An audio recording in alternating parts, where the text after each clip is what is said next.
La Terre, notre vaisseau spatial. Bienvenue à bord pour ce voyage d'1 an autour du Soleil.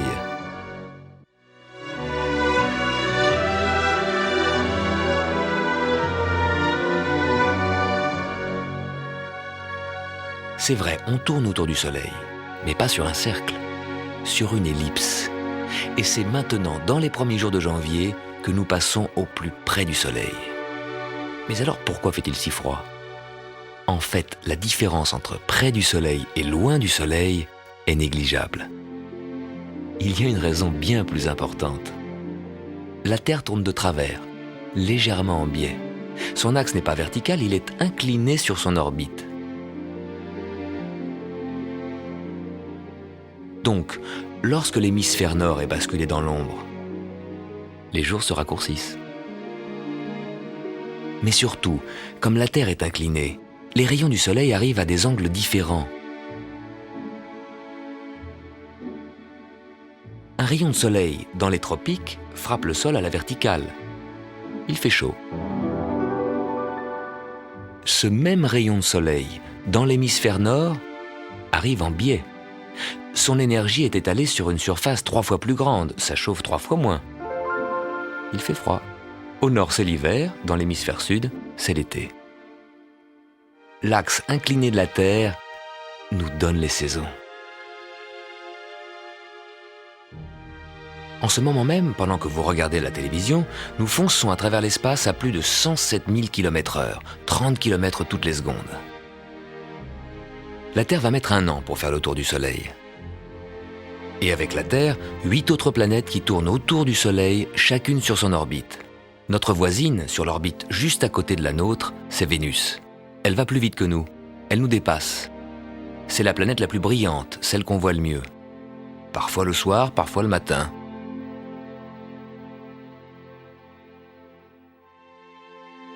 Pourquoi le matin ? Nous voyons Vénus à droite du Soleil. Vu de la Terre, voilà ce qui se passe le matin. Nous voyons la portion du ciel où se trouve Vénus. Vénus apparaît à l'horizon bien avant le Soleil, quand il fait encore nuit et que le Soleil, à gauche, est encore en dessous de l'horizon. Voilà pourquoi, dans cette position, nous voyons Vénus le matin, à l'aube. Puis la Terre continue de tourner, le Soleil apparaît, il illumine le ciel et on ne voit plus ni les étoiles ni les planètes. Et nous continuons notre croisière à bord de notre planète, la Terre. Sur l'orbite prochaine, à gauche, la Terre a une voisine qui va plus vite, qui fait du 125 000 km/h, qui nous double. C'est Vénus. On l'appelle l'étoile du berger, mais ce n'est pas une étoile, c'est une planète. Quelle est la différence entre les planètes et les étoiles ? À première vue, on ne voit pas de différence. Pourtant, les étoiles rayonnent, comme notre Soleil, et les planètes ne rayonnent pas, mais renvoient la lumière du Soleil. Elles font partie de notre système solaire, elles sont proches. Les étoiles, elles, sont très loin. Nous ne pouvons pas les atteindre. Voici Sirius, à côté d'Orion. Une des étoiles les plus proches. Même cette étoile si proche est trop loin pour nous. Si notre vaisseau spatial Terre quittait son orbite pour sortir du système solaire et se diriger vers Sirius, toujours à notre vitesse de croisière, il nous faudrait 80 000 années pour l'atteindre. Alors que pour Vénus, à la même vitesse, il suffirait de 16 jours. 80 000 années pour Sirius, 16 jours pour Vénus. C'est la différence entre l'univers lointain des étoiles et notre système solaire avec ses planètes, toutes proches.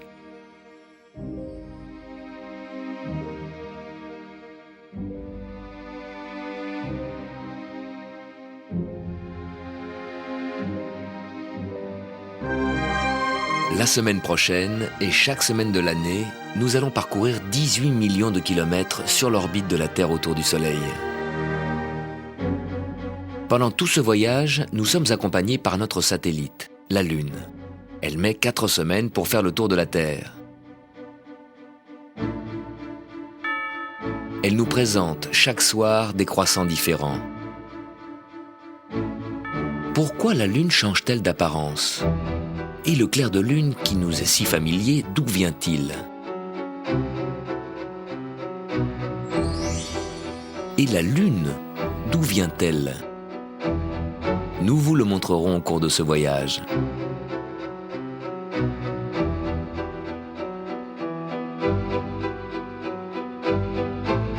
Pourquoi la Terre tourne ? Et comment voir qu'elle tourne ?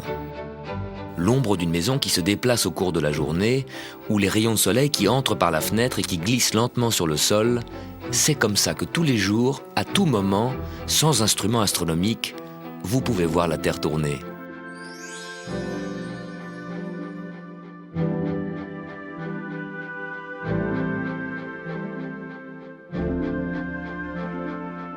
La Terre tourne vite ou lentement, suivant où nous sommes. C'est à l'équateur que ça tourne le plus vite, 1600 km/h.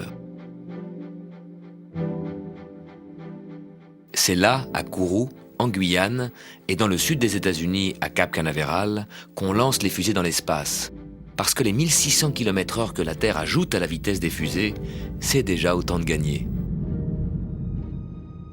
Au pôle Nord, tout près de son axe de rotation, la Terre ne tourne plus qu'à 3 km/h. On pourrait marcher aussi vite que la Terre tourne. Et dans l'hémisphère sud, pourquoi nos amis australiens ne tombent-ils pas dans le vide ? Grâce à la force d'attraction de la Terre. Elle fut découverte au XVIIIe siècle. Une pomme serait tombée sur la tête d'Isaac Newton, qui alors se demanda pourquoi ? Parce que la masse énorme de la Terre attire la petite masse de la pomme. Et pourquoi alors la Lune ne tombe-t-elle pas sur la Terre et la Terre dans le Soleil ? Newton nous le dira au cours de ce voyage. Nous vous montrerons les étoiles. L'une d'entre elles, l'étoile polaire, se trouve dans la prolongation de l'axe de la Terre. Durant toute la nuit, le ciel et les étoiles semblent tourner autour de cette étoile polaire qui, elle, reste immobile. De tout temps, ce fut un repère fiable. Pour Christophe Colomb, qui naviguait vers les continents inconnus, et pour les Égyptiens qui érigèrent la Grande Pyramide.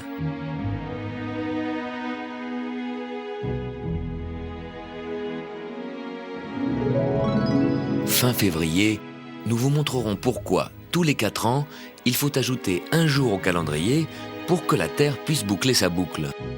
Ainsi, tous les 4 ans, nous avons une année bissextile, qui a 366 jours.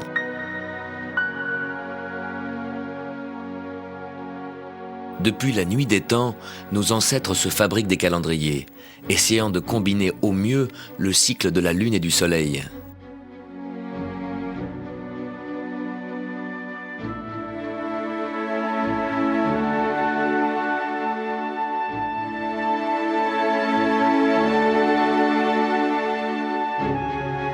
Parfois, Lune et Soleil se rencontrent.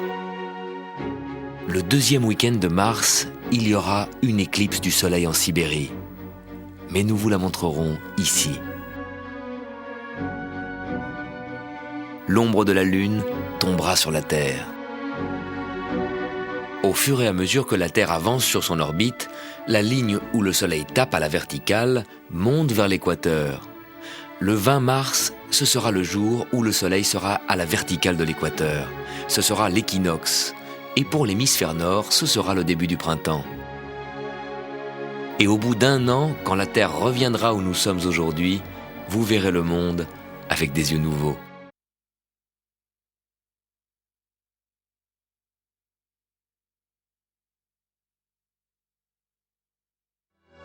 Notre vitesse de croisière est de 107 000 km/h, 30 km chaque seconde. Mais attention, nous ne voyageons pas dans un vaisseau spatial bien stabilisé, mais sur un gigantesque manège. Nous le savons tous, la Terre tourne autour de son axe. Mais comment s'en rendre compte ? Quand nous regardons le ciel, nous voyons le soleil qui se lève le matin, qui monte dans le ciel à midi, qui se couche le soir. Puis la nuit, nous voyons la Lune et les étoiles qui font à peu près la même chose.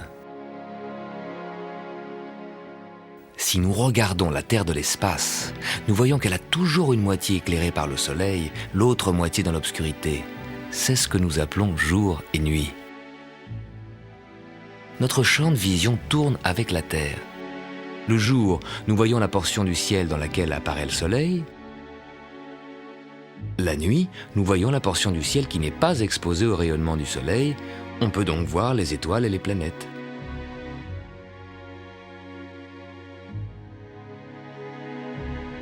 En fait, quand vous regardez le soleil, il semble traverser le ciel, alors qu'en réalité, il est immobile. C'est vous qui le voyez depuis un manège qui tourne. Et cette nuit, vous verrez la Lune, les étoiles et les planètes se lever, parcourir le ciel et se coucher, mais c'est la Terre qui tourne, qui fonce à travers l'espace. Et qui nous emmènera le 21 mars à la station équinoxe. On sera là, ce sera le début du printemps. Mais ce schéma ne donne pas les vraies proportions de la Terre et du Soleil.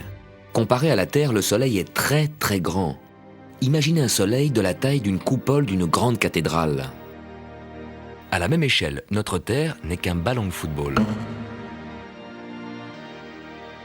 Un ballon qui serait tombé à 5 km, à la périphérie de la ville. Jupiter, la plus grande planète, toujours à la même échelle, aurait la taille d'une voiture qui circulerait à 30 km de la ville.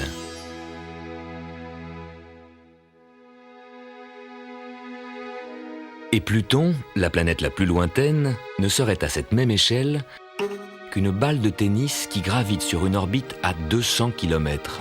Un cousin tellement lointain, on peut se demander s'il fait encore partie de la famille du système solaire.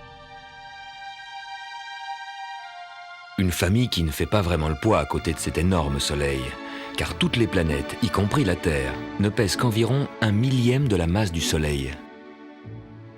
Ce que nous appelons système solaire, c'est finalement le Soleil et des poussières qui tournent autour. La Terre fait partie de ces poussières. Elle met 365 jours, 12 mois, pour faire le tour du Soleil. Plus une planète est proche du Soleil, plus elle va vite. Vénus, plus près du Soleil que nous, l'astre le plus brillant, facile à voir à l'est pour ceux qui se lèvent tôt le matin, fait un tour complet en moins de 8 mois. Encore plus près du Soleil, Mercure boucle son tour en moins de 3 mois. Vous aurez du mal à voir Mercure, il est trop près du Soleil. Mercure, Vénus, et en 3e position à partir du Soleil, c'est nous. Plus loin du Soleil, la planète Mars va moins vite que nous, elle met 2 ans pour faire un tour. Beaucoup plus loin que Mars, Jupiter, la planète la plus grande, met 12 ans pour parcourir son orbite. Et encore plus loin et encore plus lent, Saturne.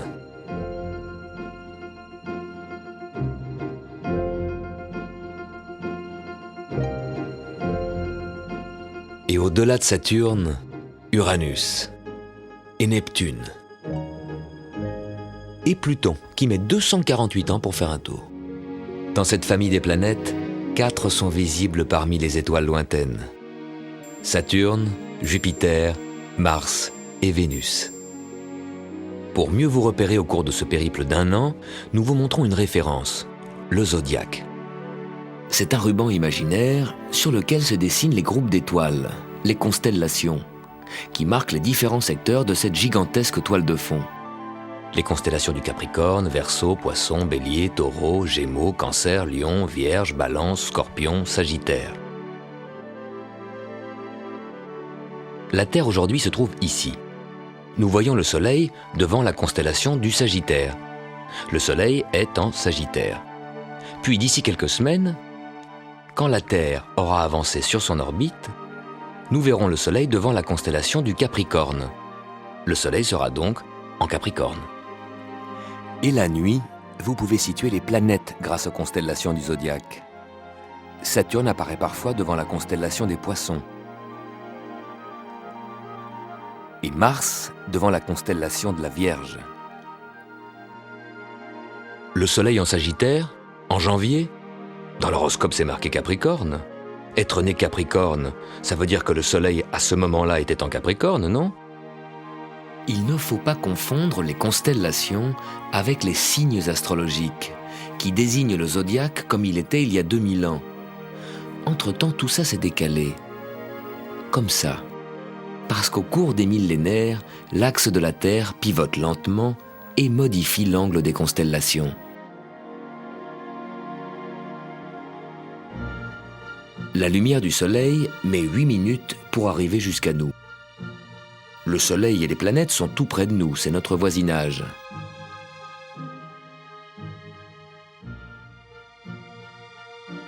Mais pour la lumière qui nous vient des étoiles, c'est une autre histoire. Vous connaissez la Grande Ourse quand vous regardez vers le nord. La Grande Ourse est composée de 7 étoiles. Imaginons qu'on regarde la Grande Ourse non pas de la Terre, mais d'un autre endroit de l'univers. Là, nous voyons que les 7 étoiles se trouvent à des distances très différentes. La lumière qui nous parvient aujourd'hui est partie de ces étoiles à des siècles différents, nous montrant l'image d'une étoile au temps de nos grands-pères, d'une autre étoile à l'époque de Charlemagne. Ce sont des images venant de siècles différents, qui se superposent et qui forment l'image de la Grande Ourse. La lumière qui nous apporte aujourd'hui l'image de la galaxie Andromède est partie de là-bas il y a plus de 2 millions d'années, à une époque où il n'y avait même pas encore l'homme des cavernes. Les étoiles, les galaxies et tous ces trucs lointains sont des images décalées dans le temps, vous les voyez en différé, alors que les planètes, nous les observons en direct, et maintenant. Dans le système solaire, nous voyageons au présent. Quand nous regardons les étoiles, nous voyons le passé.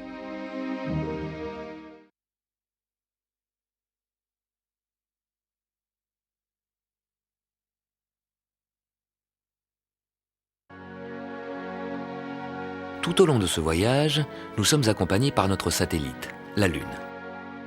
Elle est là, sur votre écran, et en même temps, dehors, devant votre fenêtre. Votre écran, c'est le hublot du vaisseau spatial Terre.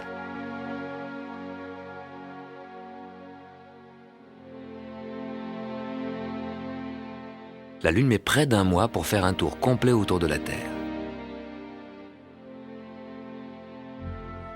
Vue de la Terre, la Lune semble suivre à peu près le même chemin que le Soleil. Elle se lève à l'est et se couche à l'ouest comme le Soleil. Mais attention, si le Soleil semble se lever le matin et se coucher le soir, c'est que la Terre tourne alors que le Soleil reste solidement positionné au centre du système solaire. Donc tous les jours, vers midi, nous retrouvons le Soleil dans la même portion du ciel, au sud. Avec la Lune, c'est différent. C'est elle qui tourne autour de la Terre, lentement, et chaque jour elle se décale. Demain, à la même heure, vous ne la verrez plus au même endroit qu'aujourd'hui, mais à 2 largeurs de main plus à gauche. En avançant sur son orbite, la Lune vient s'aligner avec des planètes lointaines et nous permet de les repérer dans le ciel. Saturne, par exemple, à l'autre bout du système solaire. La Lune ici, et là, à 1 largeur de main à gauche, Saturne. Si vous prenez Saturne comme repère, vous pouvez mesurer le décalage quotidien de la Lune. Un soir, la Lune est à droite de Saturne, et le lendemain, elle sera passée à gauche de Saturne. Chaque jour, la Lune apparaît décalée vers la gauche de 2 largeurs de main. Et chaque jour, la Lune passe avec 50 minutes de retard sur la veille. 50 minutes, c'est le temps que la Lune met pour parcourir la largeur de 2 mains, pour arriver à l'endroit où elle se trouvait hier, à la même heure. Tous les soirs, la Lune est différente. Elle n'arrête pas de changer. Un jour, c'est un petit croissant. Le lendemain, un croissant un peu plus épais. Et un jour plus tard, encore plus épais.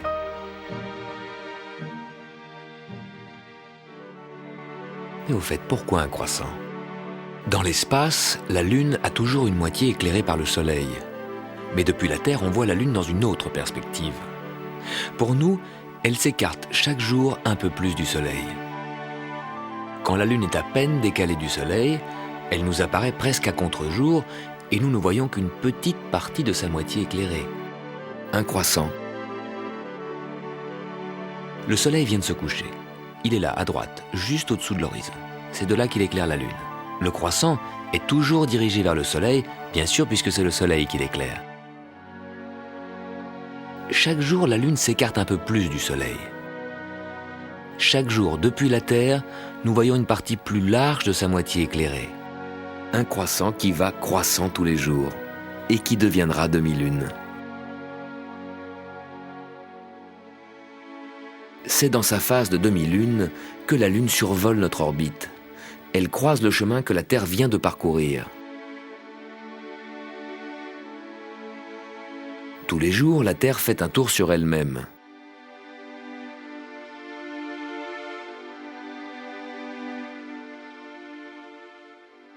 Pendant cette journée, la Lune a continué son périple. Nous l'apercevons donc décalée vers la gauche. Elle atteindra la ligne sur laquelle elle était la veille avec 50 minutes de retard. En croisant l'orbite de la Terre, la demi-lune devient un repère qui nous permet d'imaginer notre propre parcours. Normalement, nous ne pouvons pas vraiment voir où va la Terre. Le jour de la demi-lune, nous pouvons voir d'où elle vient. Là où vous voyez la demi-lune, c'est là où la Terre se trouvait il y a 4 heures. Regardez vos montres, regardez la demi-lune. C'est là-haut, à cet endroit du ciel, où vous-même vous étiez il y a 4 heures. Et dans 4 heures, la demi-lune aura pris notre place. Elle sera là où nous sommes en ce moment même. Pour une fois, en regardant la demi-lune, vous pouvez imaginer ce rail invisible qui nous conduit en un an autour du Soleil.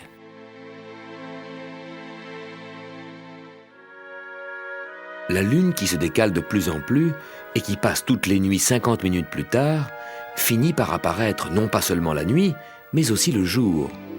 Lorsqu'elle entre dans le deuxième quart de son orbite, elle devient tellement lumineuse qu'on peut la voir de jour, l'après-midi au sud-est.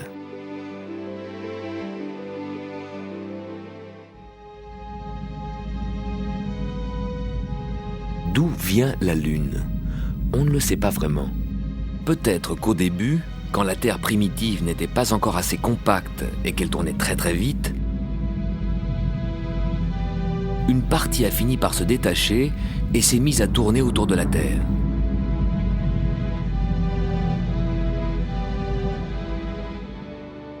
Mais la Lune provient peut-être aussi d'une partie lointaine du système solaire.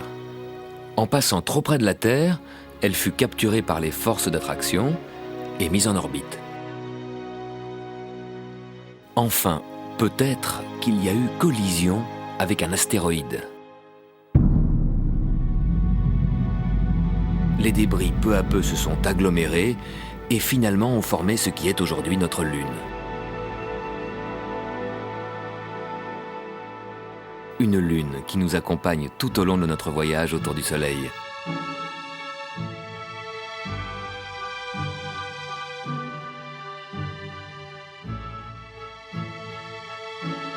En voyant la Lune décalée tous les soirs, nous pouvons imaginer son parcours autour de la Terre. Nous pouvons imaginer l'espace dans lequel évolue la Lune autour de la Terre. Et lorsque la Lune est en retard de 50 minutes, c'est un décalage dans le temps. La même chose se passe donc et dans l'espace et dans le temps. Au cours de ce voyage, nous verrons que espace et temps sont des cousins très proches. Nous sommes ici. Nous fonçons le long de notre orbite à 107 000 km/h. Dans 2 mois, nous arriverons là, au point vernal. Ce qui veut dire le point du printemps. Un point dans l'espace ou un point dans le temps.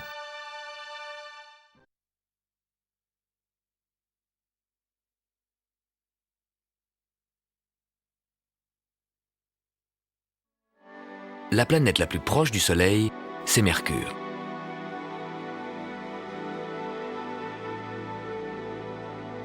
Mercure est à peine plus grande que notre Lune. Sur son orbite près du Soleil, Mercure met moins de 3 mois pour faire un tour complet. Quand Mercure n'est que légèrement décalé par rapport au Soleil, voici ce que vous voyez depuis la Terre. Dès que Mercure pointe à l'horizon, le Soleil se lève presque en même temps et illumine l'atmosphère. Aussitôt, Mercure disparaît dans le ciel bleu. Quand Mercure est dans sa position la plus décalée du Soleil, elle a une avance d'1 heure et demie avant le lever du Soleil. Alors profitez-en. Si votre horizon à l'est est bien dégagé, s'il n'y a pas de brume, vous pourrez apercevoir Mercure avant le lever du Soleil. Mais attention, Mercure court très vite sur son orbite. 1 semaine plus tard, il sera de nouveau avalé par l'éclat du Soleil et il faudra attendre 4 mois pour retrouver Mercure dans une position où nous pourrons bien le voir. D'abord 3 mois pour que Mercure fasse son tour complet autour du Soleil, ce qui l'amènera ici. Pendant ces 3 mois, la Terre aura parcouru le quart de son orbite. Puis Mercure mettra encore 1 mois pour nous dépasser et se retrouvera ici, où nous allons le guetter tôt le matin. Mercure, sous l'emprise du Soleil tout proche, n'a pas de lune. Vénus non plus. La Terre, 3e planète à partir du Soleil, a un seul satellite, notre Lune.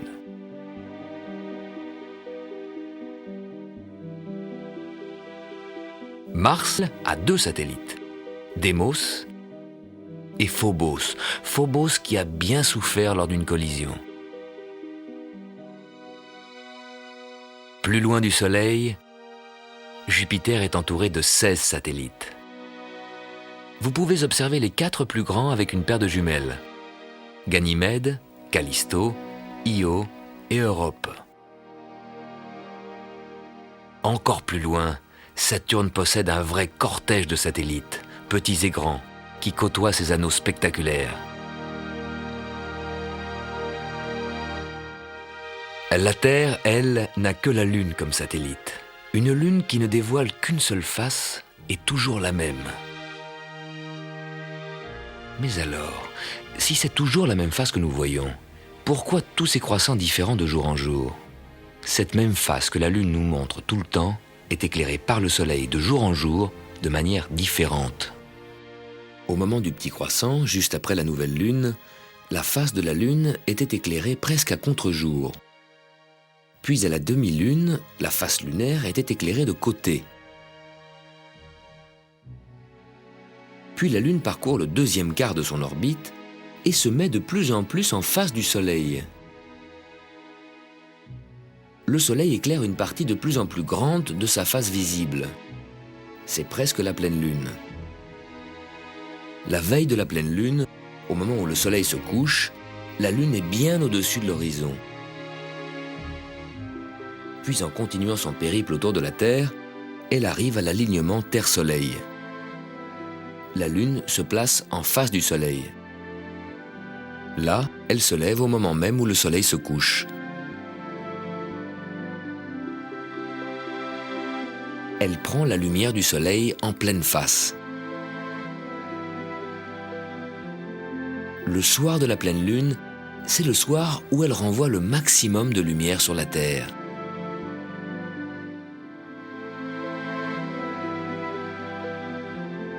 Que ce soit les croissants ou la pleine Lune, la Lune nous montre toujours la même face. Avec la Terre, ce n'est pas la même chose. En tournant autour de son axe en 24 heures, elle présente successivement toutes ses faces au Soleil. Vue du Soleil, la Terre n'a pas de face cachée. La Lune est liée à la Terre, dont la masse est beaucoup plus grande. Dans le couple Terre-Lune, c'est la force d'attraction de la Terre qui empêche la Lune de tourner librement. Ralentie dans sa rotation, elle nous présente toujours la même face. Entre l'énorme Soleil et le petit Mercure, c'est la même chose. Le Soleil empêche Mercure de tourner librement. Dans l'espace, entre voisins, la loi du plus fort, c'est la loi du plus gros. Si vous regardez la pleine Lune en hiver, vous verrez qu'elle monte très haut dans le ciel. Alors que le Soleil, comme toujours en hiver, reste assez bas. Pourquoi cette différence? La Lune n'y est pour rien. C'est notre mouvement, le mouvement de la Terre qui fait tout basculer. Vue par un extraterrestre, la Lune est bien en face du Soleil, à peu près dans le même plan dans lequel évoluent la Terre et les planètes. Mais pour nous, sur la Terre, notre repère dans le ciel, c'est le zodiaque. Devant cette toile de fond, nous situons les étoiles, les planètes et également le Soleil et la Lune. Comme la Terre est inclinée par rapport au zodiaque, le jour, le Soleil apparaît bas sur l'horizon. La nuit, nous regardons dans cette direction Et voilà que la Lune apparaît tout en haut du ciel. De jour, comme ça. De nuit, comme ça. La Terre tourne en biais.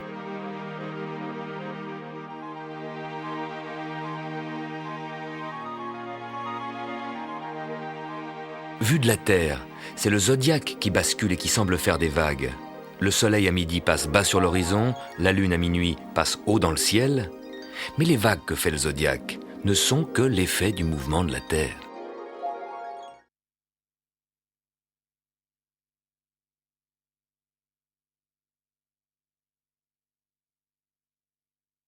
En tournant autour de la Terre en un mois, la Lune semble passer successivement près de toutes les planètes. Lors de ces conjonctions, la Lune nous permet de repérer ces planètes et vous aide à mieux situer notre système solaire. Parfois, la Lune toute proche de la Terre nous permet de retrouver Saturne à l'autre bout du système solaire. En 2 semaines, la Lune fait la moitié de son périple autour de la Terre pour venir s'aligner avec Mars.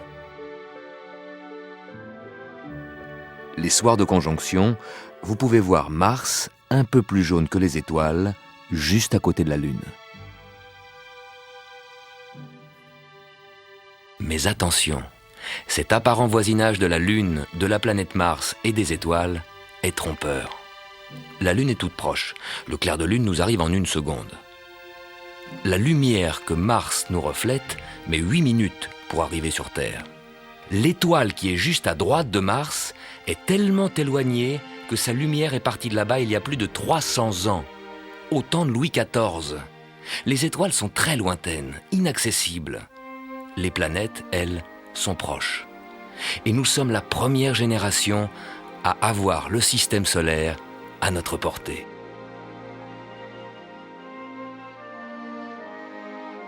Que vu de la Terre, tout semble tourner autour de nous. Le Soleil, la Lune, les planètes et les étoiles.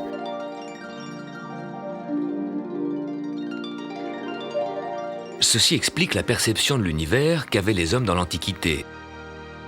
Ils plaçaient la Terre au centre de l'univers, sous la voûte céleste, et le Soleil, la Lune, les planètes et les étoiles fixés à cette voûte céleste en mouvement. Avec les planètes, cette théorie posait des problèmes. De temps en temps, elle revenait en arrière, elle décrivait comme Mars des boucles bizarres, et ça, on avait du mal à l'expliquer. Au Moyen-Âge, on mettait encore la Terre au centre de l'univers. Mais Nicolas Copernic eut une vision géniale. Ce n'était pas une Terre immobile qui était au centre de l'univers, mais c'était le Soleil. Et la Terre devenait une planète tournant en orbite autour du Soleil avec les autres planètes.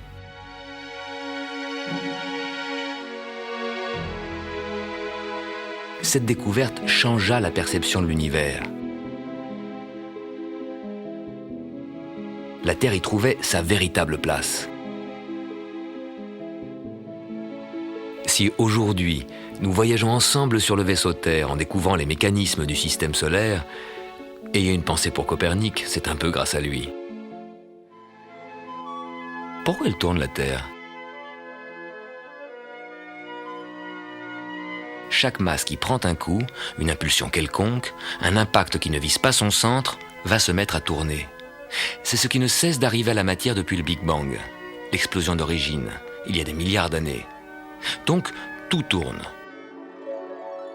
En tout petit, les électrons tournent autour du noyau de l'atome. En grand, les galaxies tournent. Les nébuleuses composées de gaz et de poussière tournent, se contractent, avec une grande masse au centre, le Soleil.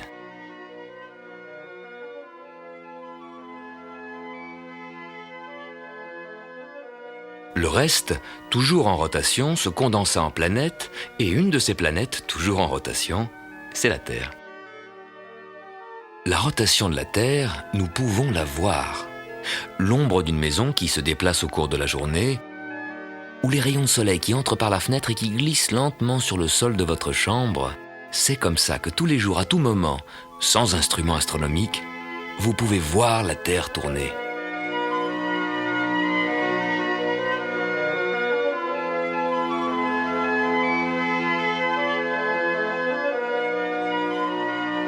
Cette rotation de la Terre peut être rapide ou lente selon où nous sommes.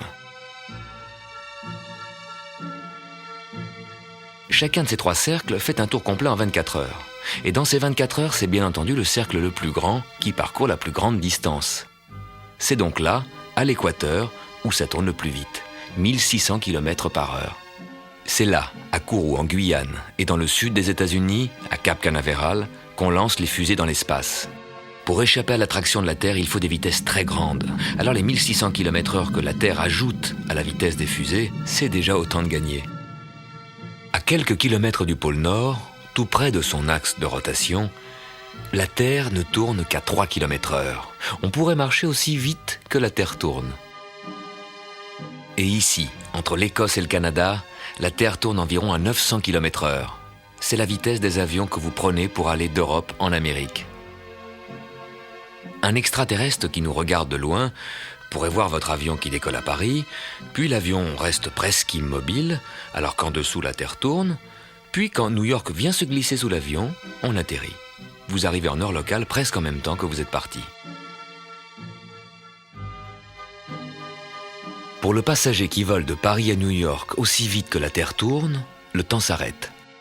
Et pour celui qui veut téléphoner à son copain à New York, à midi par exemple, il risque de le réveiller car à New York, il n'est que 6 heures du matin. Pourquoi ? La Terre tourne. Elle présente au Soleil chaque heure une autre de ses tranches, un autre méridien. Au méridien qui fait face au Soleil, c'est midi.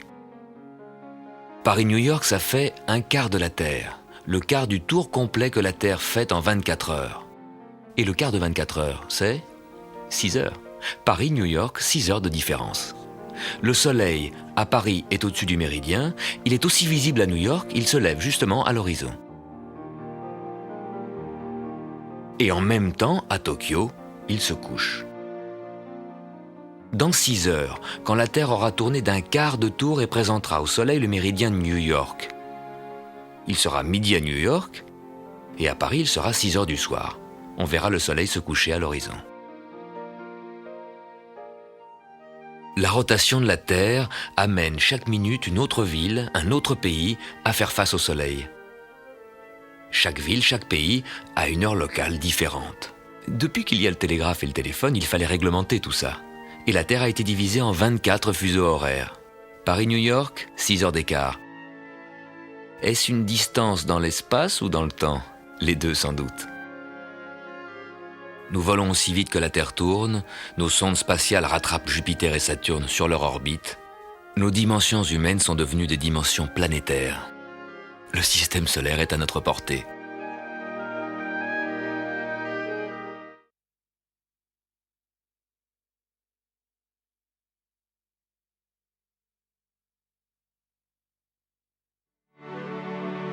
Nous sommes en route pour cette station qui marquera le début du printemps. Les planètes nous accompagnent autour du Soleil, mais à des vitesses différentes. Mercure et Vénus sont souvent cachés dans l'éclat du Soleil, tout comme Jupiter à l'autre bout du système solaire, très loin. Quand vu de la Terre, Jupiter est dans ce même axe, on ne peut pas le voir. Par contre, Saturne, à gauche en bas de l'écran, quand il se trouve à un angle bien dégagé du Soleil, on peut le voir toute la nuit. Tout comme Mars, la planète rouge, au bas de l'écran, ici en opposition, face au Soleil. Vu de la Terre, on peut se servir de la toile de fond du zodiaque pour se repérer. Le zodiaque, c'est ce ruban imaginaire dans lequel apparaissent les groupes d'étoiles, les constellations, visibles au loin, derrière les planètes. Quand le Soleil est en Capricorne, les planètes qui passent également en Capricorne restent invisibles.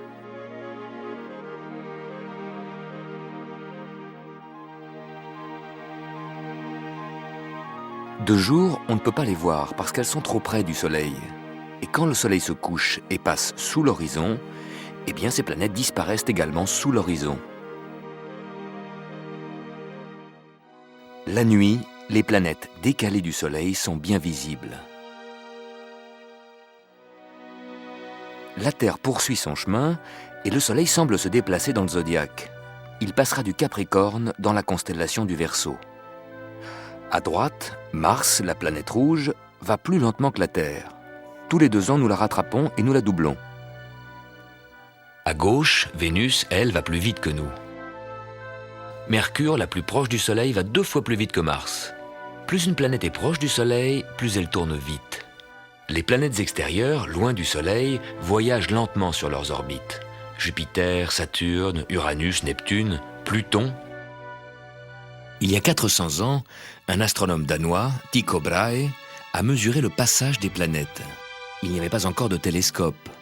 Tycho Brahe avait érigé un grand panneau, et nuit après nuit, il notait l'heure et la minute du passage des étoiles et des planètes derrière son panneau. Au Moyen-Âge, on mettait la Terre au centre de l'univers. Puis Nicolas Copernic eut une vision géniale. La Terre n'est pas au centre de l'univers, la Terre et les planètes tournent autour du Soleil. Mais Tycho ne le croyait pas. Heureusement, il a montré ses carnets à Johannes Kepler. Cette rencontre a changé le monde. Kepler connaissait la vision de Copernic et grâce aux mesures de Tycho, Kepler a compris le mouvement des planètes. Elles tournent bien autour du Soleil, mais sur des orbites en forme d'ellipse. La Terre et les planètes volent plus vite quand elles sont près du Soleil, moins vite quand elles sont éloignées. On met le même temps pour parcourir le trajet long à gauche que le trajet court à droite. La tranche courte mais large est égale à la tranche mince mais longue. Cette vision de Kepler permet de trouver la bonne trajectoire pour aller sur la Lune et sur Jupiter.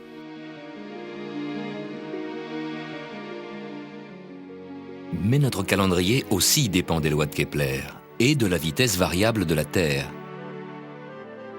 Et plus on est près du Soleil, plus on va vite. Cela modifie l'horaire de notre voyage autour du Soleil. En ce moment, nous sommes légèrement plus près du Soleil. La Terre s'accélère. Elle prend un peu d'avance. Et en été, plus loin du Soleil, la Terre ralentit, elle prend du retard. L'équinoxe de printemps est le 20 mars. L'équinoxe d'automne, le 23 septembre. La Terre arrive à l'équinoxe d'automne avec 7 jours de retard. Pour parcourir cette moitié été de son orbite, la Terre met 7 jours de plus que pour parcourir la même distance de cette moitié hiver. La loi de Kepler n'est donc pas un truc abstrait pour astronomes, mais concerne directement notre calendrier. En ce moment, nous sommes ici. On prend de l'avance. Tous les 2 ans, Mars ne suit plus le mouvement des autres planètes. Il commence à revenir en arrière.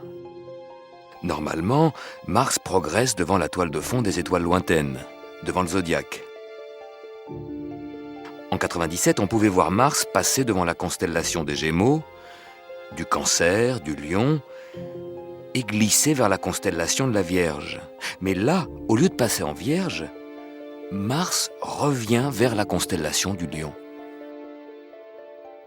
Du temps où les hommes plaçaient la Terre au milieu de l'univers, on avait déjà remarqué les boucles que faisait Mars et on échafaudait des théories compliquées sans pouvoir expliquer cette marche arrière. La vision de Nicolas Copernic expliqua tout de la manière la plus simple. La Terre tourne autour du Soleil, Mars également. La Terre va plus vite que Mars et la dépasse. Et pendant ce dépassement, Mars, devant la toile de fond des étoiles, semble rétrograder. Au bout de 2 mois, Mars reprend sa course habituelle qu'il n'a en réalité jamais inversée. Et après 2 ans et 2 tours autour du Soleil, nous retrouvons Mars pour la doubler. La Terre peu à peu rattrape Mars, la manœuvre de dépassement commence, par rapport aux étoiles du zodiaque, Mars recule, après le dépassement, Mars reprend son chemin. Et grâce à la vision de Copernic, Mars tourne autour du Soleil sans faire de boucle. Chaque mois, la Lune qui tourne autour de la Terre s'aligne avec le Soleil. C'est la nouvelle Lune. La nouvelle Lune nous apporte les grandes marées. L'eau des océans est attirée par la Lune et forme, du côté de la Lune, un bourrelet de grandes marées. Chaque jour, la Lune passe 50 minutes plus tard que la veille. Voilà pourquoi tous les jours, les marées se produisent 50 minutes plus tard. Quand la Lune est alignée avec le Soleil, leurs forces d'attraction s'additionnent et tirent l'eau dans la même direction. C'est la grande marée. Pourquoi y a-t-il 2 marées par jour? La Lune ne passe qu'une seule fois. Le centre de gravité de la Terre n'est pas au même endroit que le centre de gravité du couple Terre-Lune. La première marée côté Lune est provoquée par la force d'attraction de la Lune. En même temps, de l'autre côté de la Terre, il y a une deuxième marée créée par les forces centrifuges. De plus, l'orbite de la Lune est une ellipse. Parfois la Lune est proche, parfois elle s'éloigne. Plus elle est proche, plus la marée est forte. Et quand la Lune passe au plus près de la Terre, précisément le jour de la nouvelle Lune, ça produit les marées les plus fortes de l'année, parfois même plus fortes que les marées d'équinoxe.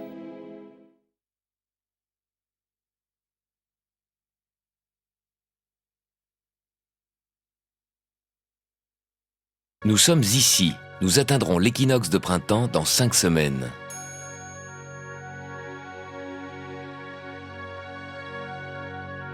En fait, la Terre, pourquoi est-elle ronde? C'est une question de poids. La Terre fait le poids. Sa masse génère de telles forces d'attraction que toutes ses parties se pressent vers son centre. Ce n'est pas le cas pour les astéroïdes. Ce sont de toutes petites planètes, grandes comme la Corse ou l'île de Ré, ou comme un immeuble. Et justement, comme elles sont petites, il n'y a pas assez de force d'attraction pour attirer toute leur matière et former une sphère.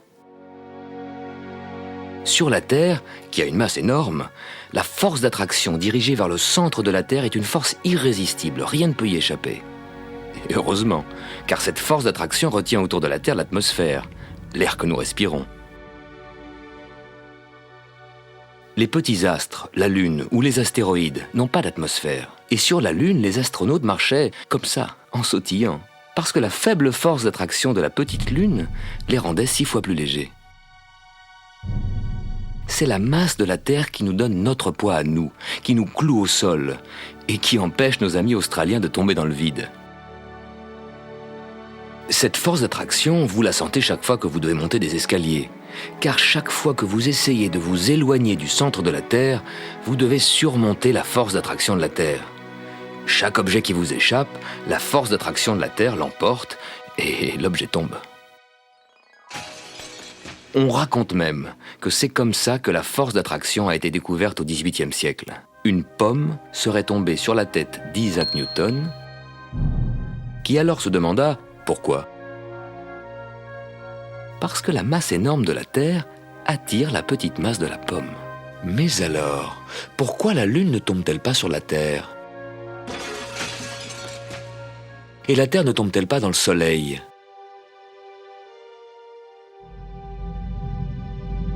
La force d'attraction n'est pas la seule force qui agit sur la Terre, et sur les planètes et sur les satellites.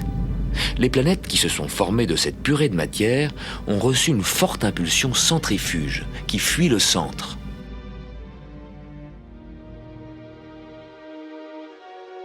Entre ces forces centrifuges et la force d'attraction du Soleil, chaque planète trouve son orbite bien précise. C'est près du Soleil que sa force d'attraction est la plus grande. Mercure, tout près du Soleil, force d'attraction maximum. Et pour rester en orbite, vitesse maximum, 170 000 km/h, alors que la Terre ne fait que 107 000 km/h. La Terre est plus loin du Soleil, la force d'attraction du Soleil est diminuée, une vitesse diminuée nous suffit. Cette vitesse diminuée, c'est tout de même 30 km toutes les secondes. Imaginez un endroit à 30 km de chez vous et vous y allez en 1 seconde.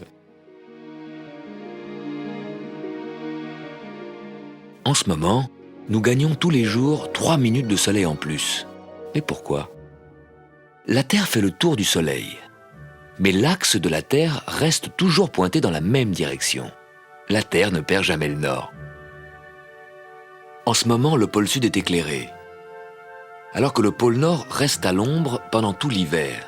Mais au cours de ce voyage circulaire, le pôle nord se penche peu à peu vers le Soleil. Et donc chez nous, le Soleil qui hier semblait faire ce parcours se lève aujourd'hui plus à gauche, il monte plus haut à midi, et le soir il se couche plus à droite. Prenez des repères chez vous, et vous verrez demain, ce sera encore plus à gauche, plus haut à midi et plus à droite le soir. Si vos fenêtres donnent à peu près vers le sud, le soleil, en hiver, bas dans le ciel, atteint la paroi en face de la fenêtre. Mais peu à peu, le soleil qui de jour en jour grimpe plus haut dans le ciel éclairera le plancher au milieu de la pièce. Et en été, le soleil au plus haut dans le ciel n'éclairera plus que le plancher tout près de la fenêtre. En ce moment, en hiver, les rayons du soleil pénètrent jusqu'au fond de la pièce. Regardez ce rayon et imaginez la position de la Terre dans le système solaire. Imaginez votre place dans l'univers.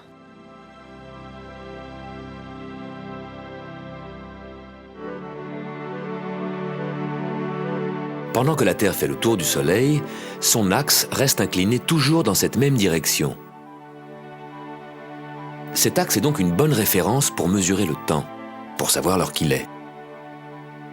On peut s'imaginer l'axe de la Terre qui sort du pôle Nord comme une perche. Et si on dessine un cadran sur la glace, l'ombre de l'axe de la Terre nous indique l'heure. Mais pas besoin d'aller au pôle Nord, on peut se fabriquer des modèles réduits de l'axe de la Terre. Ce sont les cadrans solaires.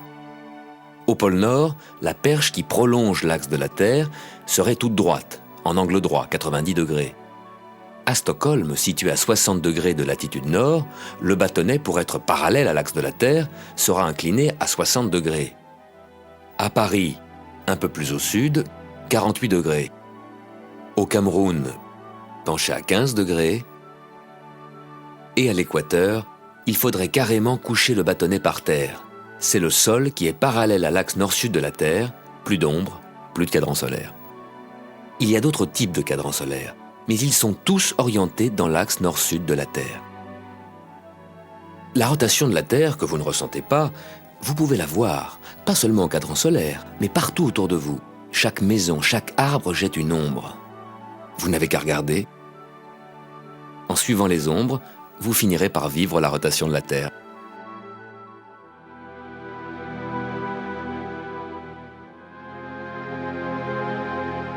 Dans le système solaire, nous connaissons bien nos voisins les planètes, leur position, leur vitesse, leur mouvement.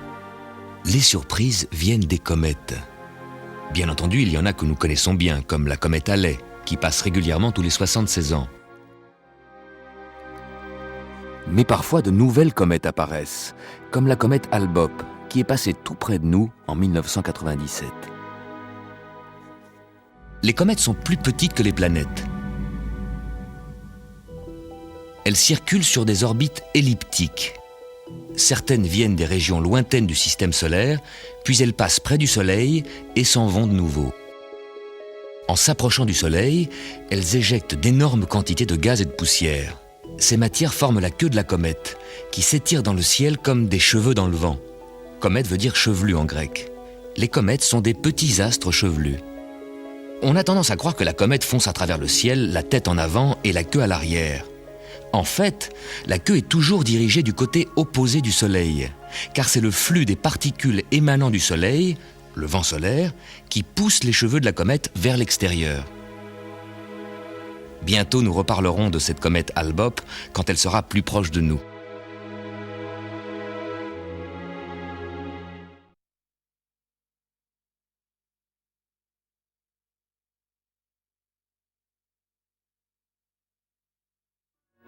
N'oubliez pas, c'est un voyage réel, en temps réel. En ce moment même, pendant que vous regardez ces images, vous foncez à travers l'espace à 107 000 km/h. Aujourd'hui, nous sommes ici.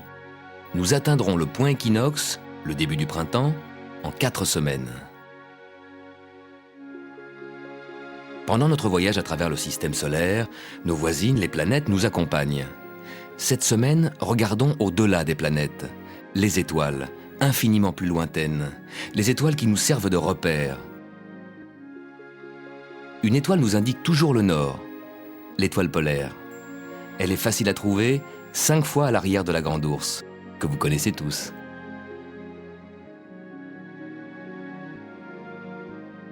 L'étoile polaire se trouve dans la prolongation de l'axe de la Terre. Durant toute la nuit, le ciel et les étoiles semblent tourner autour de cette étoile polaire qui, elle, reste immobile puisque justement, elle est dans l'axe de la rotation. L'étoile polaire est donc un repère fiable et pratique. Christophe Colomb l'utilisa quand il naviguait vers les continents inconnus. Il avait décidé de traverser l'océan en suivant le 28e parallèle. Toutes les nuits, il mesurait à quel angle apparaissait l'étoile polaire. Tant que son cadran lui indiquait 28 degrés, il savait qu'il gardait le cap. Il n'avait pas dérivé ni vers le sud, ni vers le nord. Il suivait bien le 28e parallèle. Comme Christophe Colomb, vous pouvez, sans télescope ni mathématiques, imaginer le mouvement de notre vaisseau spatial Terre, tournant autour de son axe, toujours dirigé vers l'étoile polaire. Mais ce n'est pas tout à fait exact. En 26 000 ans, elle va décrire un cercle.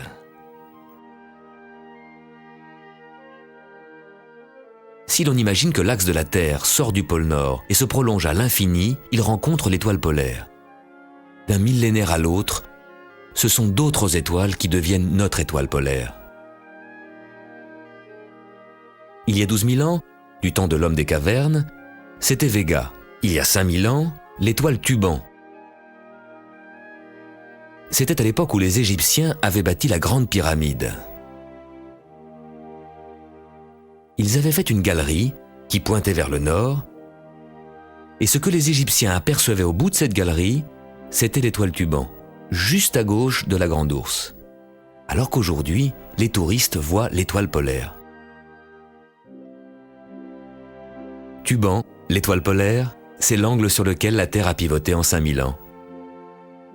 Nous pouvons tous nous imaginer des mois, des années, peut-être même un siècle. Mais pour s'imaginer 5000 ans, il faut regarder l'angle entre Tuban et l'étoile polaire.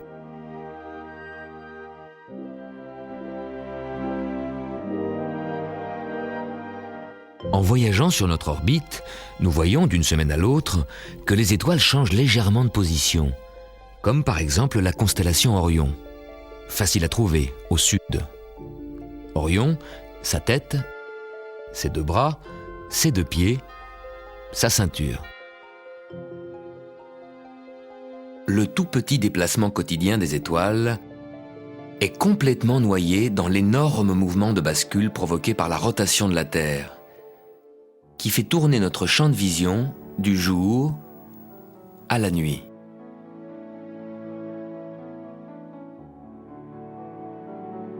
Mais regardez Orion tous les soirs à la même heure, et vous verrez la rotation très lente de la voûte céleste. La voûte céleste, bien entendu, ça n'existe pas. C'est un dôme imaginaire sur lequel apparaissent les étoiles infiniment lointaines. Et bien entendu, cette voûte céleste ne tourne pas. C'est nous, sur la Terre, qui, en un an, faisons le tour du Soleil. 360 degrés en 365 jours, 1 degré par jour.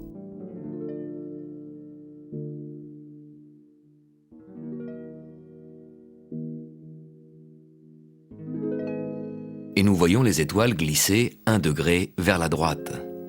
Cette semaine, vers 9 h du soir, Orion est plein sud. Dans 2 semaines, Orion aura glissé vers la droite, et dans 1 mois, encore un peu plus à droite. Les étoiles se déplacent d'1 degré par jour.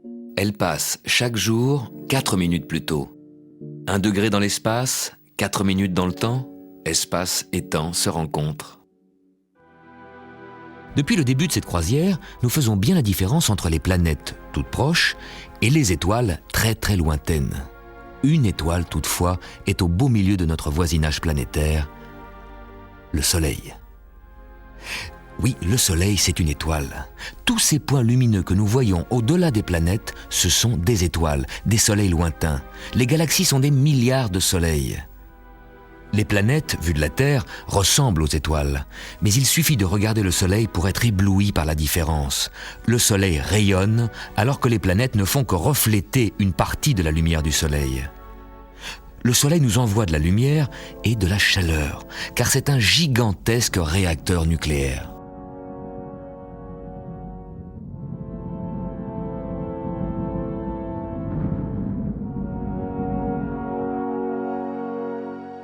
Le système solaire, c'est le Soleil et des poussières, car toutes les planètes, y compris la Terre, ne représentent qu'environ 1/1000 de la masse du système solaire. Le Soleil est trop grand pour qu'on puisse se le représenter. Pour se faire une idée, disons plutôt que tout le système Terre-Lune, avec toute l'orbite lunaire, tiendrait amplement à l'intérieur du Soleil. Pourtant, cet énorme Soleil est une étoile relativement petite. Et si nous comparons notre Soleil à d'autres étoiles, notre petite Terre disparaît complètement de l'écran. Dans la constellation d'Orion, l'étoile Bételgeuse est la plus grande étoile que nous connaissons. Elle est si grande qu'elle pourrait largement contenir notre Soleil plus l'orbite de la Terre. Tout ça tiendrait à l'intérieur de cette étoile. Nous connaissons la dimension de l'infiniment petit, les atomes avec leurs noyaux et les électrons qui tournent autour. Nous connaissons aussi la dimension de l'infiniment grand, l'univers et les étoiles. Mais il y a une nouvelle dimension, celle de notre système solaire. Nous sommes la première génération à pouvoir la saisir, l'explorer.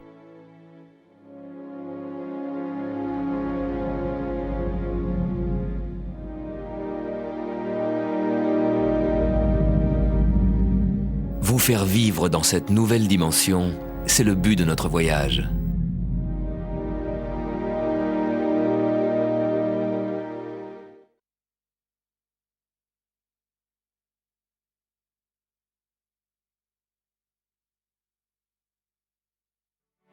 Nous nous approchons de la fin février. Dans la Rome antique, fin février, c'était la fin de l'année. Et depuis Jules César, tous les 4 ans, après le 28 février, on ajoute un jour, le 29 février. Pourquoi ? Parce que le temps que nous mettons pour parcourir notre orbite n'est pas 365 jours, mais 365 jours plus un quart de jour. La Terre arrive à la fin de la journée du 28 février, ici. Il lui manque le quart d'un jour pour boucler l'année. La Terre continue sa course, et comme elle a commencé ce nouveau périple avec un décalage d'un quart de jour, au bout d'un an, quand elle revient au 28 février, il lui manque 2 quarts de jour, une demi-journée. Un an après, 3 quarts de jour, et à la 4e année, 4 quarts, un jour entier manque. Tous les 4 ans, pour boucher le trou entre le rythme journalier de la Terre et son périple annuel, on insère ce fameux 29 février.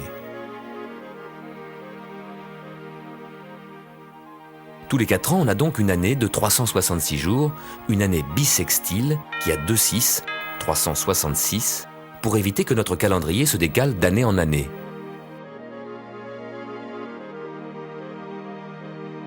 C'est ce que fait le calendrier julien instauré par Jules César.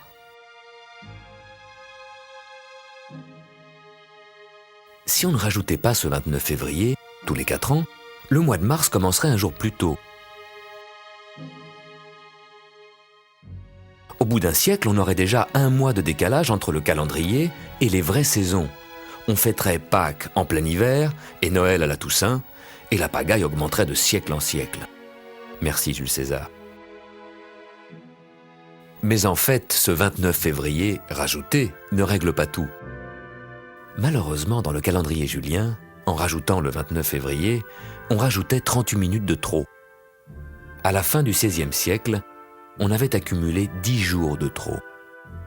Alors, le pape Grégoire XIII, féru d'astronomie, supprima ces 10 jours et on passa directement du 4 au 15 octobre. Pour éviter que le même décalage recommence, on décida de ne pas ajouter de jours bissextiles aux années de fin de siècle, en 1700, 1800 et 1900. Par contre, on conserva ce jour tous les 400 ans. On aura donc bien notre 29 février en l'an 2000. Grâce à ce réglage sophistiqué, notre calendrier grégorien sera juste pour les 3 millénaires à venir.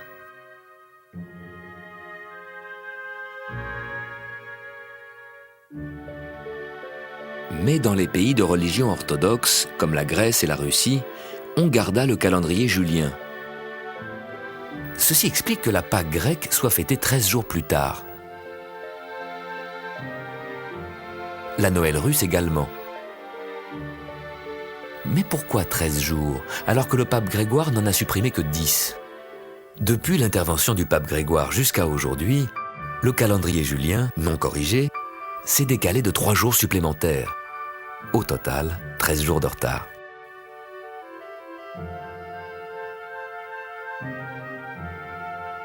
Bien synchroniser notre calendrier avec la Terre n'est pas une formalité abstraite ou astronomique. C'est le lien entre l'univers et le rythme de nos saisons, tels que nous les vivons.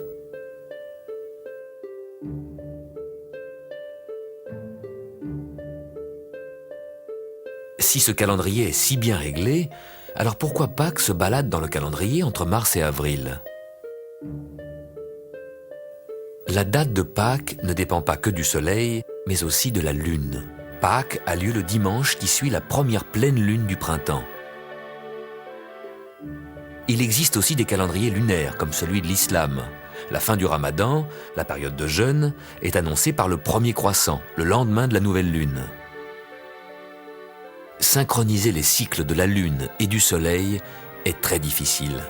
Depuis que les hommes essaient de mesurer le temps et de se faire des calendriers, ils se sont débattus avec ce problème. Le plus ancien calendrier que nous connaissons, c'est le temple préhistorique de Stonehenge, en Angleterre.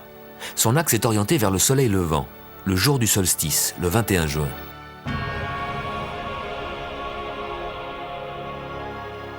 Mais pour marquer la lune, il fallait un éventail d'axes compliqués, parce que les mêmes positions ne se répètent que tous les 18 ans. Néanmoins, nos ancêtres pouvaient prédire les éclipses, où soleil et lune se rencontrent. Ils avaient déjà la science de combiner le calendrier solaire et le calendrier lunaire.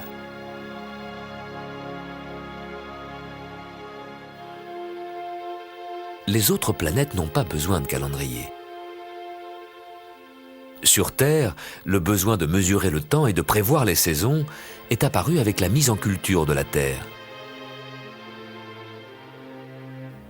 Mais la Terre n'est pas le seul endroit où il y a de la Terre. Nos voisins Mercure, Vénus et Mars sont faits de Terre. On les appelle planètes solides, planètes telluriennes. On pourrait marcher sur le sol de Vénus, sauf qu'il y fait beaucoup trop chaud.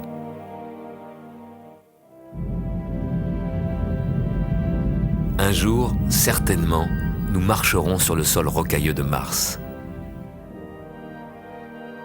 Nous ne marcherons jamais sur Saturne, ni Jupiter. Ces grandes planètes ont peut-être des noyaux solides de roche ou de métal, mais elles sont essentiellement constituées de gaz. De toute façon, la masse de Jupiter est 300 fois celle de la Terre. Sa force de gravitation nous écraserait sur le champ. Même chose sur Saturne qui fait 100 fois la masse de la Terre. Dans un futur proche, notre seule chance d'atterrir sur d'autres planètes, c'est Mars. Mais d'abord, prenons bien soin de la Terre. C'est le seul endroit dans le système solaire où nous pouvons vivre.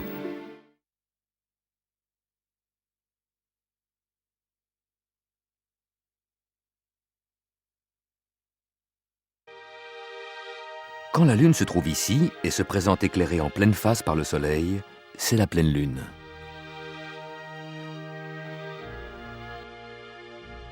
Puis, au fur et à mesure que la Lune contourne la Terre, nous voyons, depuis la Terre, une portion de plus en plus mince de sa moitié éclairée.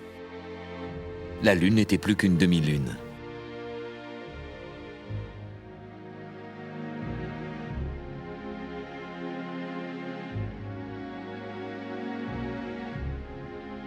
Le jour de la demi-lune, la Lune croise l'orbite de la Terre et nous permet de voir notre propre parcours. Normalement, nous ne pouvons pas vraiment voir vers où se dirige la Terre. La demi-lune est comme un phare dans le ciel qui nous montre où nous allons. Et nous allons justement vers l'endroit où se trouve la demi-lune en ce moment. La Lune est à 400 000 km.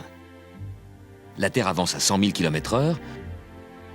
En 4 heures, nous serons là où la demi-lune se trouve en ce moment. Regardez vos montres, regardez la demi-lune. Dans 4 heures, vous serez là-haut. En regardant la demi-lune, vous pouvez 2 fois par mois imaginer la réalité de ce rail invisible qui nous conduit autour du Soleil. La Lune, on se l'imagine la nuit. Pourtant, on la voit souvent le jour. Pourquoi? Le Soleil éclaire la Lune. Le matin, avant le lever du Soleil, voilà ce qui se passe. Il fait encore nuit, la Lune apparaît au-dessus de l'horizon, le Soleil est encore sous l'horizon, mais nous pouvons deviner où il est, car le croissant de Lune pointe toujours dans la direction du Soleil. Normal, puisque c'est le Soleil qui l'éclaire.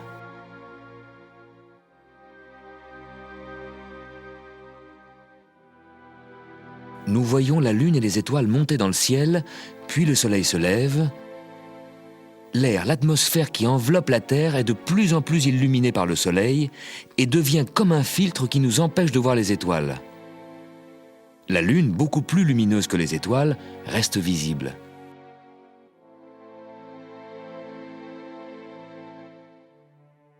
Quand la Lune se glisse lentement entre la Terre et le Soleil, elle s'approche de l'axe dans lequel elle va se trouver alignée avec le Soleil.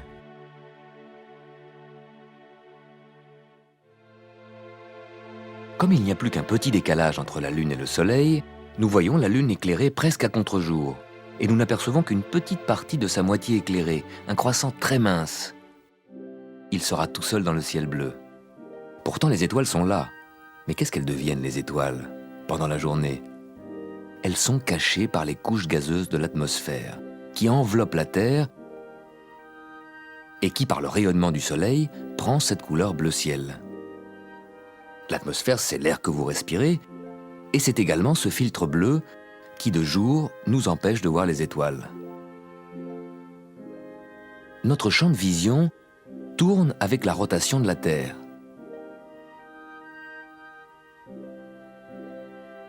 Et pendant qu'il balaie la portion du ciel qui n'est pas éclairée par le Soleil, c'est la nuit, on peut voir les étoiles. Sauf en ville, où les lumières illuminent et polluent l'atmosphère. Seules les étoiles et les planètes les plus brillantes restent visibles. Puis notre champ de vision revient dans le secteur où l'atmosphère est éclairée, de nouveau le ciel est bleu.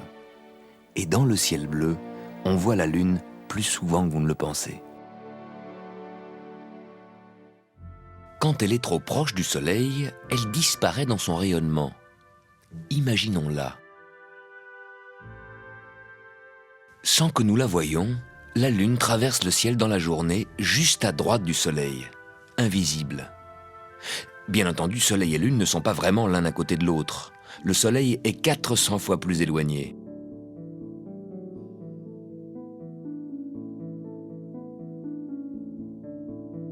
Il n'y a pas que la Lune qui traverse le ciel, cachée dans l'éclat du Soleil. Presque toute la famille des planètes se trouve actuellement dans le même secteur. Saturne, en haut à gauche, est presque aligné avec le Soleil. On ne peut pas le voir. Mercure est si proche du Soleil que de toute façon, on ne le voit que rarement. Vénus est presque alignée avec le Soleil. Jupiter, la plus grande planète, est un peu plus à droite, avec les planètes lointaines Uranus et Neptune, en haut de l'image. Parfois, Mars aussi se joint à toute cette famille invisible qui accompagne le Soleil sur sa trajectoire. Cette semaine, si vous jetez un coup d'œil vers le Soleil, pensez-y. Toutes ces planètes, plus la Lune, traversent le ciel, incognito, cachées par le Soleil.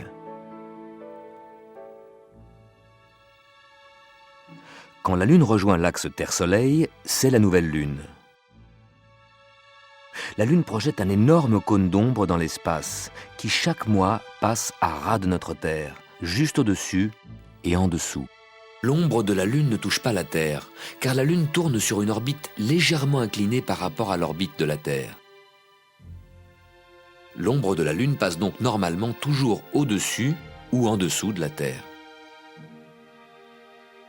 Mais 2 fois par an, l'orbite lunaire arrive à une position qui permet un alignement parfait Terre, Lune, Soleil. L'ombre de la Lune frappe la Terre et cache le Soleil. C'est l'éclipse solaire.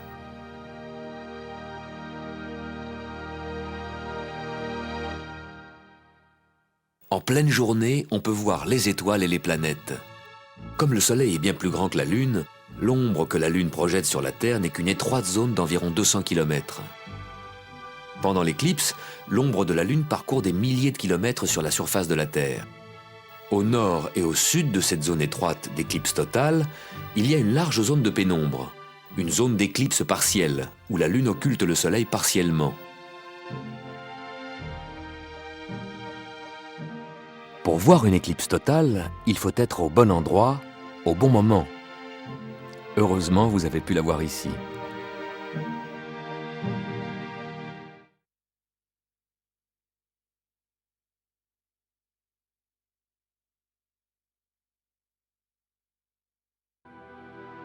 Nous sommes ici. Nous atteindrons la station équinoxe, début du printemps, la semaine prochaine.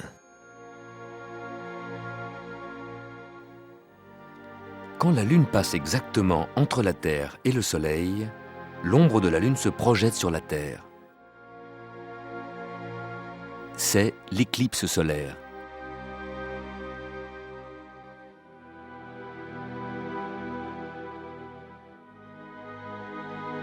Si la Lune couvre si bien le Soleil, c'est que le Soleil et la Lune nous apparaissent de la même taille.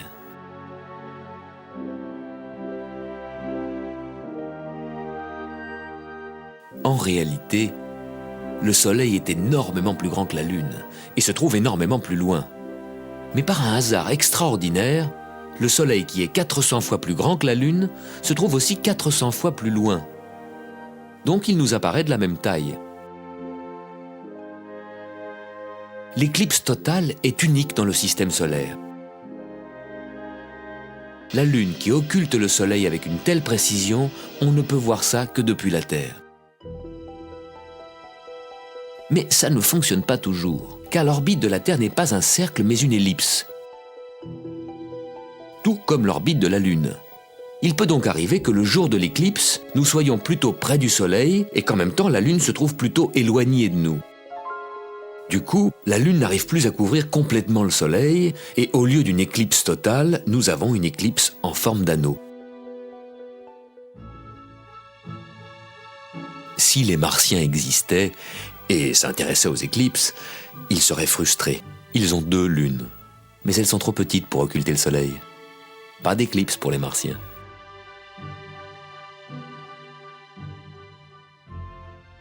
En principe, il devrait y avoir une éclipse solaire tous les mois, car la nouvelle Lune traverse l'axe Terre-Soleil chaque mois. Mais ce n'est pas le cas, parce que l'orbite de la Lune est légèrement inclinée par rapport à l'orbite de la Terre, et l'ombre de la Lune va passer soit au-dessus, soit en dessous de la Terre. Pour que l'ombre de la Lune tombe pile sur la Terre, il faut que la Lune se place exactement dans l'axe Terre-Soleil. La Lune doit passer au point qu'on appelle le nœud, ni trop tôt, ni trop tard. Quand cela arrive, il y a éclipse totale.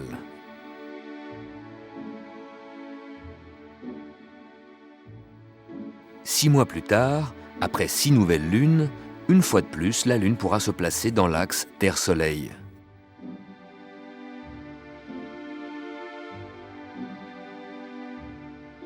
Il y aura éclipse, mais si la Lune arrive au nœud en retard, ce sera seulement une éclipse partielle. L'ombre de la Lune ne fera que frôler la Terre. Éclipse partielle.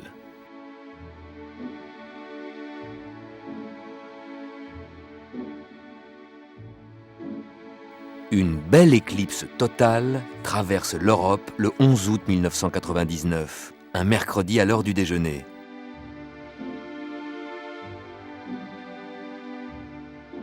Et voici la trajectoire d'une éclipse totale aux Antilles le 26 février 1998.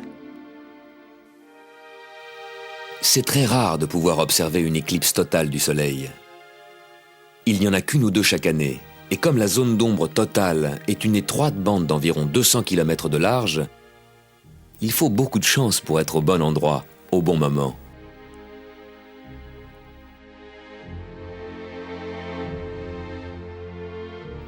Deux semaines avant ou après cet alignement, il y a une éclipse lunaire, car la Terre projette une énorme colonne d'ombre dans l'espace, une ombre bien plus large que la Lune. Donc 2 semaines avant ou après l'éclipse solaire, la Lune va plonger dans l'ombre de la Terre. Tous ceux qui sont sur la moitié nuit de la Terre pourront voir l'éclipse de la Lune. Vous verrez l'ombre de la Terre, notre ombre, se dessiner sur la pleine lune et l'obscurcir.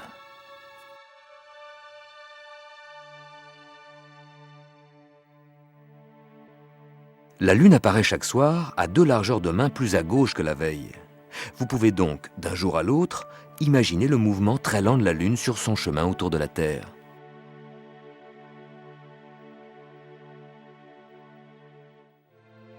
À de très rares occasions, on peut voir le mouvement de la lune en direct, quand la lune apparaît près d'une étoile, par exemple près d'Aldébaran. Aldébaran est une étoile lointaine, mais elle peut nous servir de repère pour voir le mouvement de la lune.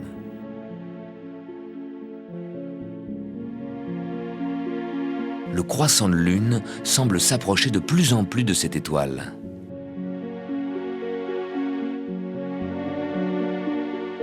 Et tout d'un coup, avant que le croissant les rejointe, Aldébaran disparaît, comme effacé du ciel. C'est que l'étoile a été cachée par la partie non éclairée de la lune. Au bout d'1 heure et 20 minutes, Aldébaran réapparaît. Si l'on regarde avec des jumelles, c'est comme si un petit ballon lumineux s'envolait lentement de la lune.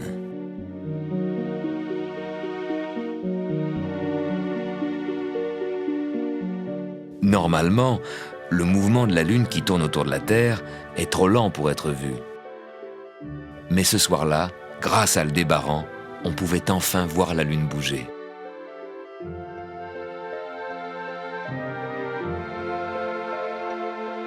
L'orbite de la Lune est légèrement inclinée, alors que les planètes circulent autour du Soleil à peu près dans le même plan que la Terre. Sauf Pluton. Son orbite est inclinée de 17 degrés.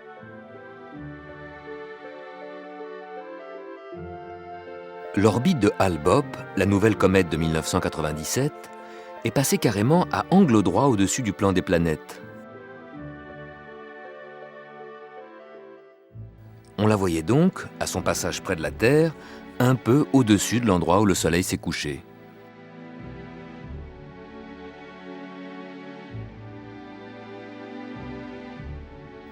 Sur son orbite surélevée, cette comète est passée fin mars 1997 au plus près de la Terre. Une semaine plus tard, au plus près du Soleil, puis elle a plongé vers le plan des planètes. Mais pendant ce temps, la Terre a avancé sur son orbite et le Soleil s'est glissé entre nous et la comète. On ne la voyait plus.